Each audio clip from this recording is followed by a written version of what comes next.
నమస్కారం. వనవానికి స్వాగతం. ఈరోజు వార్తలలోని ముఖ్యాంశాలు. ప్రభుత్వ భూములు, చెరువు కట్టలు, ఇరిగేషన్ కాలువలపై ఉన్న ఆక్రమణాల తొలగింపునకు అధికారులు నడుం బిగించారు. గౌరవ ఆంధ్రప్రదేశ్ హైకోర్టు ఆదేశాల మేరకు కాకినాడ జిల్లా పెదపూడి మండలంలో ఆక్రమణల గుర్తింపు మరియు తొలగింపు ప్రక్రియను యుద్ధప్రాతిపదికన చేపట్టేందుకు ప్రత్యేక వాచ్డాగ్ కమిటీని ఏర్పాటు చేసినట్లు మండల తహసీల్దార్ శ్రీ సీతాపతిరావు వెల్లడించారు. ఈరోజు తహసీల్దార్ కార్యాలయంలో పంచాయతీ కార్యదర్శులు, వీఆర్ఓలు, ఇరిగేషన్ అధికారులతో ఆయన అధ్యక్షతన ఒక అత్యవసర సమావేశం జరిగింది. ఈ సందర్భంగా తహసీల్దార్ మాట్లాడుతూ, చెరువు కట్టలు, ఇరిగేషన్ కాలువ గట్లను ఆక్రమించి ఫిల్లు వేశారని కొందరు హైకోర్టును ఆశ్రయించారు. కోర్టు ఆదేశాల ప్రకారం ప్రభుత్వం తక్షణ చర్యలకు ఉపక్రమించింది.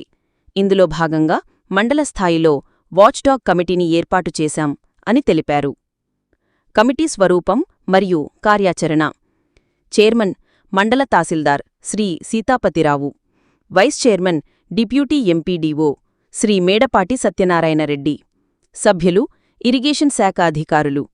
ఈ కమిటీ ఆధ్వర్యంలో వీఆర్ఓలు, గ్రామ కార్యదర్శులు, ఇరిగేషన్ సిబ్బందితో కూడిన బృందాలు క్షేత్రస్థాయిలో సర్వే నిర్వహిస్తాయని తహసీల్దార్ స్పష్టం చేశారు. 2 రోజులపాటు సర్వే. ఆగస్టు 11 రామేశ్వరం నుండి పుట్టకొండ వరకు గల అన్ని చెరువులు, కాలువలు, ప్రభుత్వ బోదలపై సర్వే. ఆగస్టు 12 గొల్లల మామిడాడ నుండి చింతపల్లి వరకు సర్వే ఉంటుందని, సర్వేయర్ల సహకారంతో ఆక్రమణదారుల పూర్తి జాబితాను ఎల్పీఎం అనగా లిమిటెడ్ పేపర్ మెజర్మెంట్ నంబర్లతో సహా సిద్ధం చేసి ఆగస్టు 12వ తేదీ సాయంత్రానికల్లా తనకు నివేదిక సమర్పించాలని తహసీల్దార్ శ్రీ సీతాపతిరావు సిబ్బందిని ఆదేశించారు.